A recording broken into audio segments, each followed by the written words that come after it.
Tempting.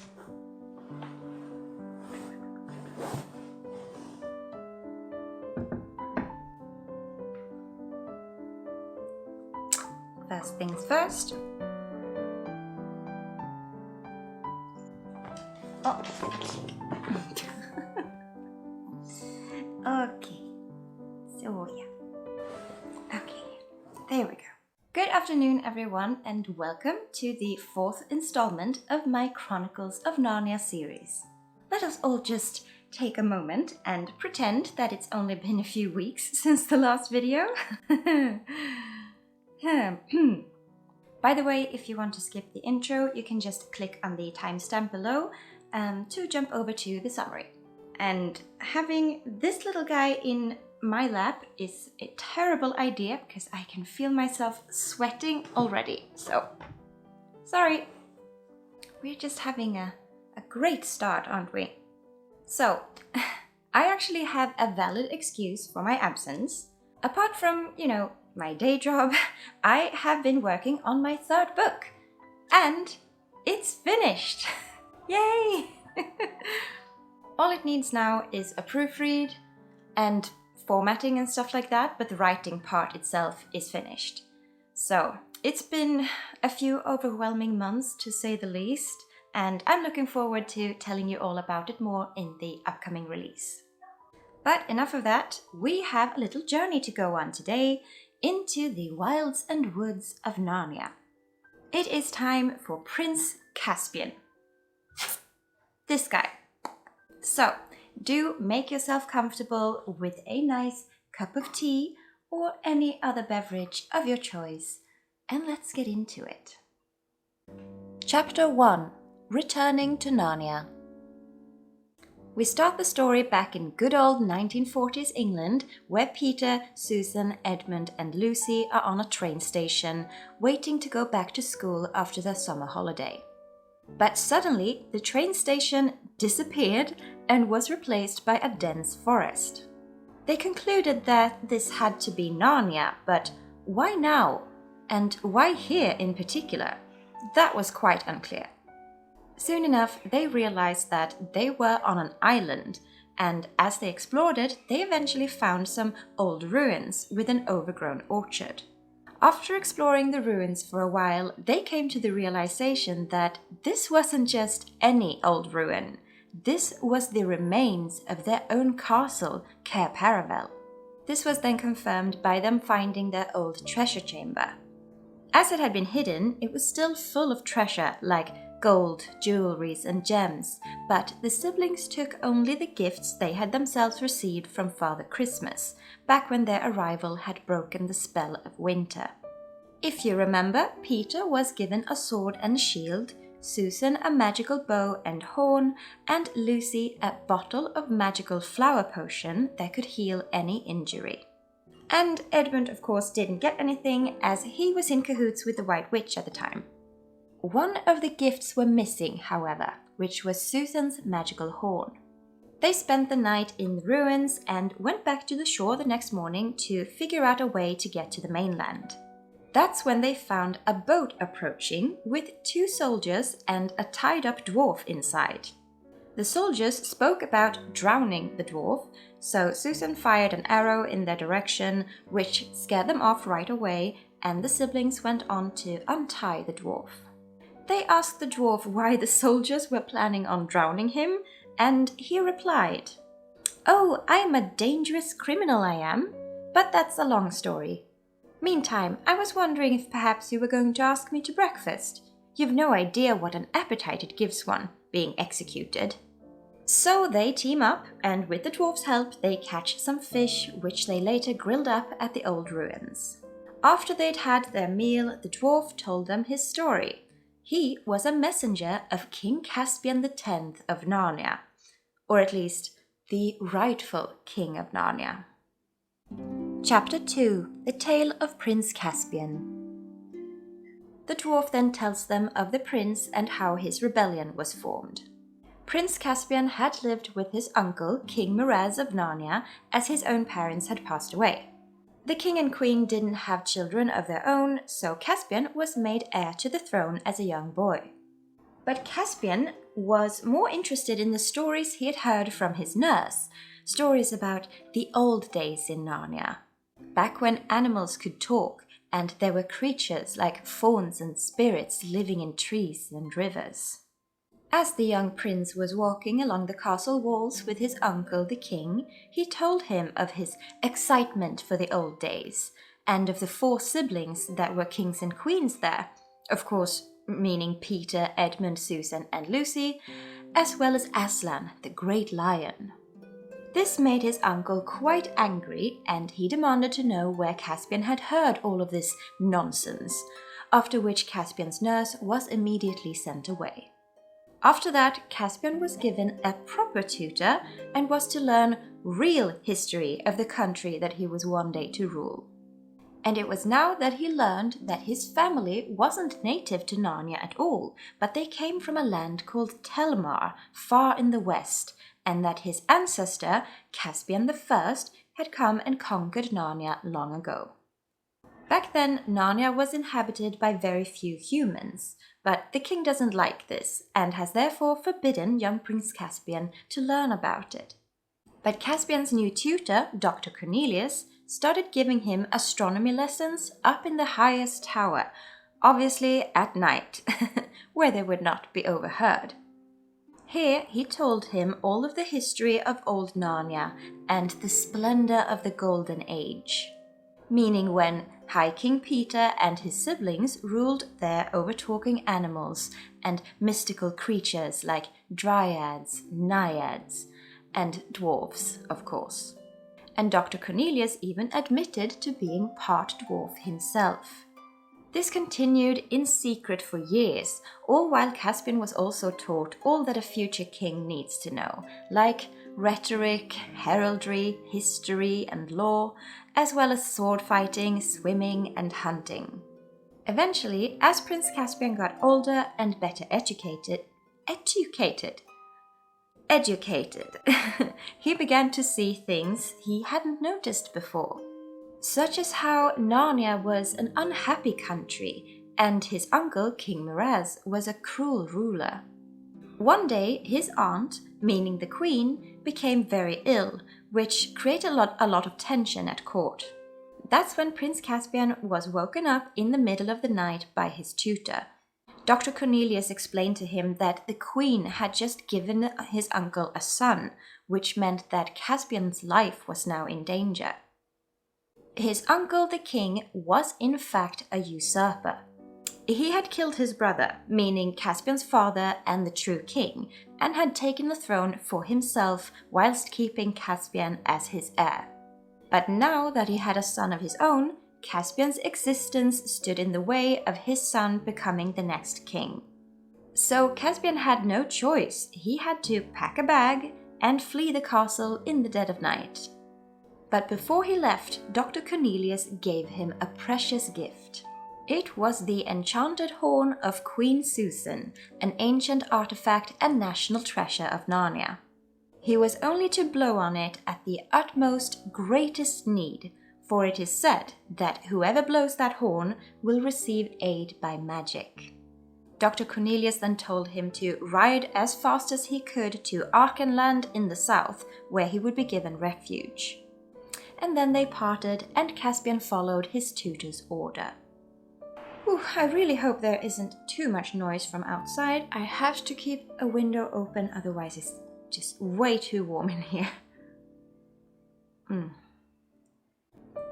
Chapter 3: Caspian and the Old Narnians.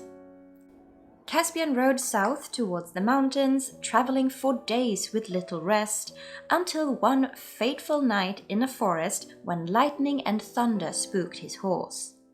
It set off in a panic, with Caspian still in the saddle, but eventually something hit him in the head and he passed out. When he woke up, he was no longer in a stormy forest, but in a nice firelit place with low voices speaking close by. To his shock, he realized that one of the speakers was a very large badger, and the other two were actual, real dwarfs. Their names were Knickerbrick and Trumpkin, and the badger was called Truffle Hunter, and he was the nicest of the three. So Caspian stayed with them in their little cave for a few days as he healed from his head injury, and during that time he told them of his true identity. The dwarfs were shocked and frightened that they had the heir to their enemy right there in their hiding place. But Truffle Hunter was a wise old badger and understood that Caspian was different from the other Telmarine rulers. So they accepted him as the true king of Narnia and introduced him to the other old Narnians who were living in secret there. Caspian then finally got to meet some of the creatures he had heard so much about, like fauns and centaurs, and of course more dwarfs and more talking beasts. The old Narnians rallied to Caspian's cause. He is the true king of Narnia, and they are ready to fight for him to take his throne. Shortly thereafter, Dr. Cornelius arrived at their hiding place in great haste, having tracked Caspian there using magic. He warned them all that King Miraz had assembled his army and was in search for them. They had been betrayed by Caspian's fleeing horse. The poor creature had run off in the stormy night, not knowing any better than to run straight back home, and thus revealing which direction Caspian had fled to. So, by Dr. Cornelius's suggestion, they moved their army east, where an overgrown forest would make a better hiding place. And not only that, there was an ancient place there called Aslan's How, and this connection with the old Narnia was frightening and unfamiliar to the Telmarines. So the enemy wouldn't know much about it. And thus they travelled there as quickly as possible. Aslan's How was a mound with a network of tunnels and caves, with many old cave drawings depicting Aslan in various scenes. In the very center of the mound was a chamber with the ancient stone table, still cracked in the middle. Here they made their camp, thinking it would give them the advantage, but they were sorely mistaken. As much as the Telmarines feared the old Narnian forests, they feared King Miraz even more. So they pushed through and fought hard against Caspian's army of beasts and creatures of nature, so hard that Caspian soon found that they were losing. Caspian then called Dr. Cornelius, Truffle Hunter, and the two dwarfs Nickabrick and Trumpkin to council in the chamber with the stone table. Not by the table, of course, that was far too sacred, but by a wooden table next to it. It is then decided that they are in dire need of help, as they are about to lose this war, and therefore Caspian needs to blow the horn of Susan. You know, the horn which will get you magical help. The only problem was that they weren't exactly sure how and where said help would arrive. Dr. Cornelius told of 3 possible locations that were the oldest and most sacred in Narnia. The first was the stone table, meaning their location. The second was the old lamppost where the royal siblings had first arrived in Narnia, and the third would be the ruins of Cair Paravel, their old castle. And after some back and forth, they decided to send messengers to the other 2 locations, with Trumpkin being the one to go to Cair Paravel. Chapter 4: A lot of hiking through the forest. And so this is when we flash forward to the castle ruins, where Trumpkin told the story to the 4 siblings around their campfire. He had heard the magical horn blow a few hours into his journey, and it had been a sound unlike any other, describing it as loud as thunder but far longer, cool and sweet as music over water, but strong enough to shake the woods. Trumpkin had then risked a shortcut to get there faster, and that's when he had been caught and taken away to get executed the ceremonial way. Which was in a way lucky, as he had been taken exactly where he needed to go. So Peter, Edmund, Susie... No, not this again. Susan, Lucy. Susan, Lucy. So Peter, Edmund, Susan, and Lucy realized that it was Susan's old horn that had been the reason for why they had been whisked back to Narnia so suddenly. And so Trumpkin goes on to ask, What are we to do? I suppose I'd better go back to King Caspian and tell him no help has come." The children are very offended by this, demanding him to explain what he means by that. Trumpkin suddenly becomes very busy cleaning his pipe, saying, "Oh, we're awfully fond of children and all that, but just at the moment, in the middle of a war, I'm sure you understand." But the children most certainly did not understand, and once they had retrieved some armor and weapons from the old treasury, they challenged Trumpkin to both fencing and archery to prove their worth. He lost at both and was then forced to accept that the children could be helpful after all.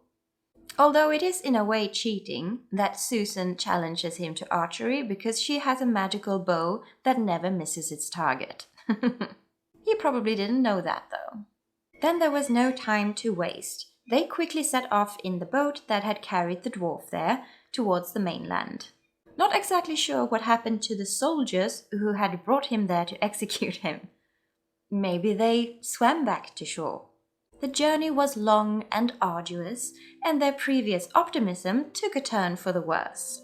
After reaching the mainland, they made camp in a dense forest, and everyone but Lucy fell asleep immediately from exhaustion.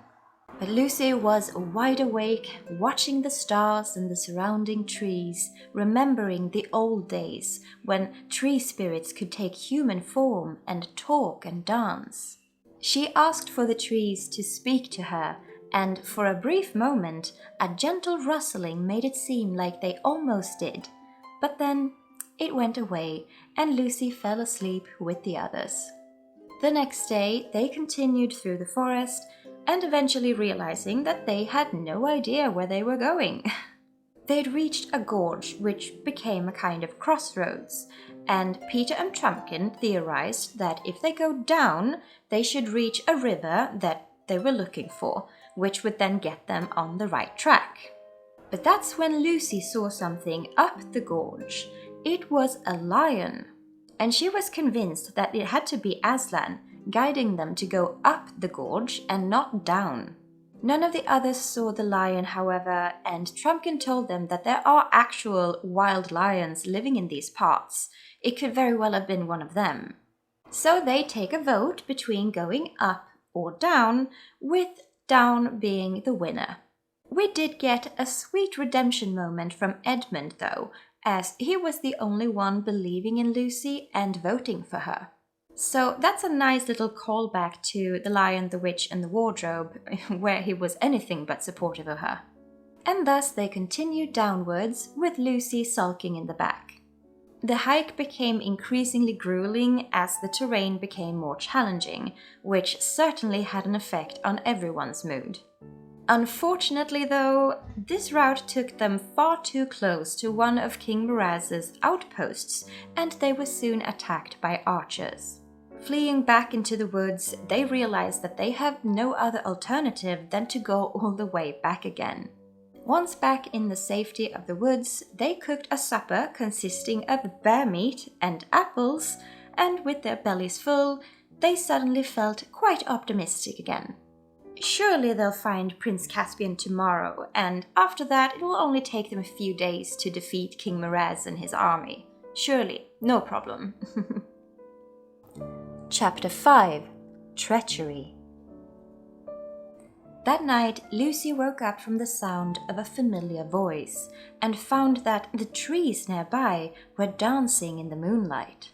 She got up and joined them, moving through the dancing trees, touching their branches as though grasping them by their hands. And as she emerged on the other side, she found the source of the voice waiting for her in a clearing. It was Aslan, and they greeted each other warmly. And he then urged her to wake the others and convince them to follow her at once. This was not as easy as it sounds. Her siblings, of course, did not take her seriously, as they couldn't see Aslan for themselves.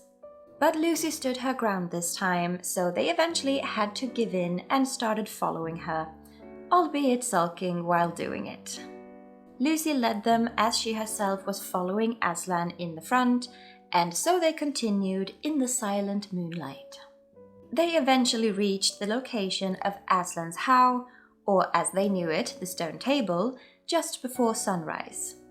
Here, Aslan was now visible to the whole group, including Trumpkin, who had himself quite the rude awakening in regards to the existence of this godlike creature.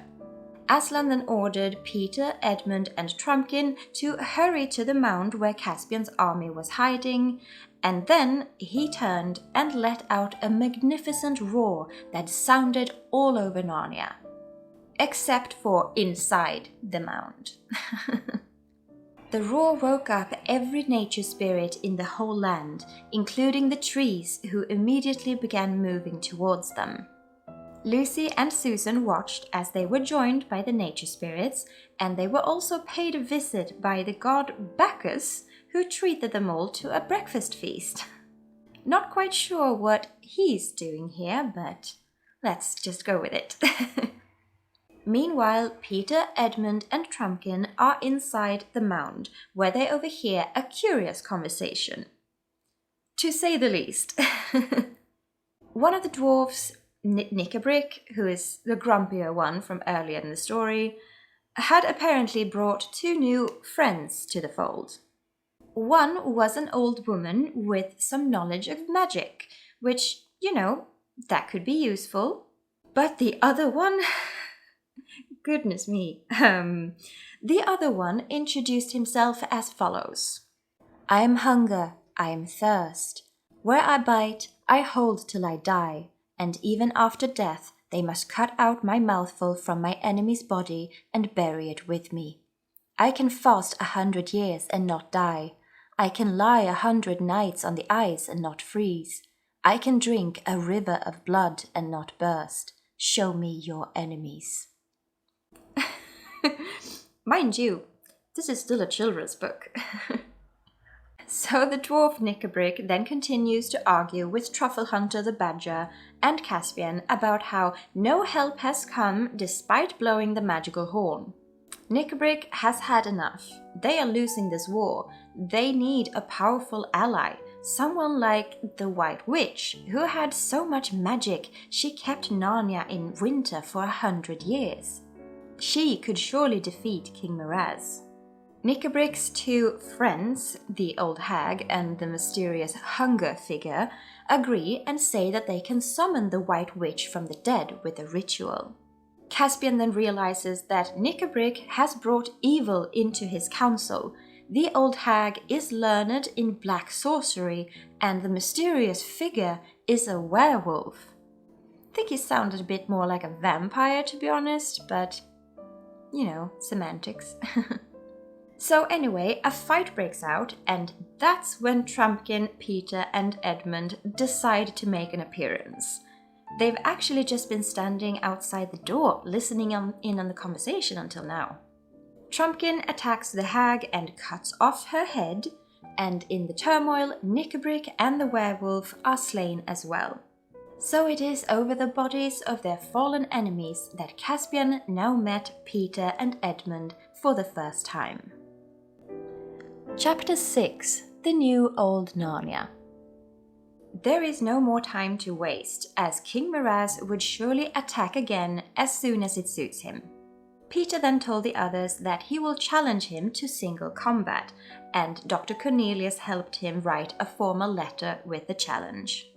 Afterwards, Edmund was sent into the enemy camp along with a giant and one of the centaurs to deliver the letter. Luckily, 2 advisors of Miraz were quite displeased with him and thought that this could be a good way of getting rid of the king. They could still defeat Caspian, and then one of them could take the throne for themselves. Excellent idea, isn't it? So they manipulated King Miraz into accepting the challenge for fear of being branded a coward. And thus, Peter and King Miraz met one another in single combat. It was an exciting fight, as the 2 were quite equally matched in their fighting skill. They each looked like they were getting the upper hand several times, but then King Miraz fell over. Like literally just fell over. He tripped on something on the ground. And this is when his advisors called out that Peter had stabbed him in the back. This was treachery and that they should all stand and fight. So they all rushed towards the unprepared Narnians, and before Peter himself was attacked, he noticed one of Miraz's advisors actually stabbing the king as he lay on the ground, evidently wanting him dead and blaming it on Peter. A frenzied battle broke out, but it didn't last for long.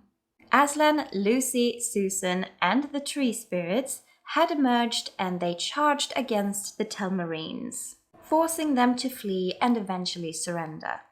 Aslan then went on to purge Narnia of all the bad people, but any Telmarine adult or child that was willing to join them were welcome to.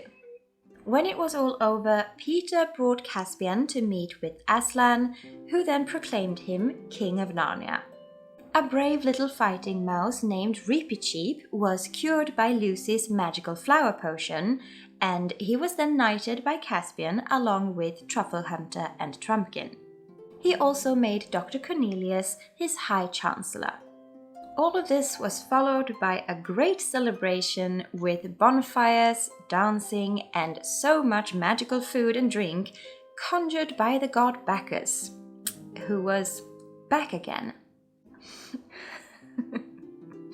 And so the Narnians feasted their victory long into the night, after which King Caspian was installed in his father's castle as Narnia's rightful ruler. Then Aslan offered the Telmarines a choice between staying in Narnia or returning to where they had originally come from. You see, the Telmarines were humans, just like Peter, Edmund, Susie, and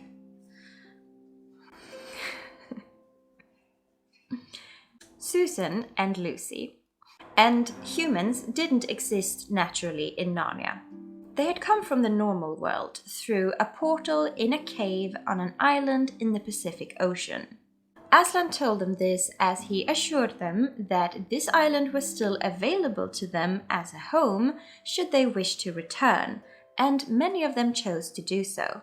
Then it was time for the siblings to return to their own world, as they had achieved their purpose. This is also when we learn that Aslan had had a private chat with Peter and Susan, letting them know that this will be their last time visiting Narnia, as they were getting too old. Edmund and Lucy, however, would be able to return one day. And thus the siblings walked through the magical portal created by Aslan and were suddenly back on the railway station where the story had first begun. And not a single minute had passed since their departure. The end. My thoughts. So, this book took me forever to finish. Shamefully so, actually. I find this book unbelievably boring. And I am aware that that is just my opinion, it's not a fact. I feel terrible saying this because Narnia is a great series. But this just didn't do it for me. So the big question here is why? What happened? Because there are several really good entries in the series, and what exactly is it that makes Prince Caspian so dull? And in my humble opinion, it is because the whole book itself is like a summary of an already thin plot. Nothing is delved into properly, so it all feels very surface level, except for the long hike through the forest. For some reason, this took several chapters without really giving any new information. I believe this also points to a pacing issue, because some parts are described with a lot of detail, whereas others are barely even described at all. And if you look at this alone, it appears that the siblings hiking through the landscape was the most important part of the whole story, and the intrigue between Caspian and his uncle and their battle is just an afterthought to be sped through. Anyway, the character that gets the most focus here is Caspian, but despite this, we don't really get to know him and his personality. He's just the standard hero, He is humble, brave, respectful, cookie-cutter fantasy prince, really. And the same goes for the lore and world building in this book, as in being very surface level, or at least in my view. It's really interesting learning about the Telmarines having conquered Narnia and how this changed Narnia from being a country full of magic and talking animals to just a regular kingdom, basically. But this is told to us rather than shown. As a reader, you never experience the Telmarine society or royal court as you do in, for example, The Horse and His Boy. Amazing book, amazing story, amazing world building. If you haven't seen that video, I'll link to it below. I do love the idea, however, of having the story take place many centuries after the events in The Lion, the Witch and the Wardrobe. There's something romantic about Cair Paravel being an overgrown ruin and the society having changed so much that it's pretty much unrecognizable. And then we don't actually get to see and experience that. It's such a disappointment. We're just told that Narnia is a different place now, and then we are back again to the talking animals, dwarves, centaurs, giants, etc. I would have liked a bit more nuance to the situation, but that could just be my personal preference. So yes, Prince Caspian turned out to still be a disappointment this many years later for me. But what do you think? Do you agree or disagree with my take on it? What are your thoughts? Please share them down below in the comments, as I would love to read them. And if you enjoyed the video, I would be very happy if you would leave a like and subscribe to the channel for more content like this. Thank you all so much for watching today, and I hope to see you back next time.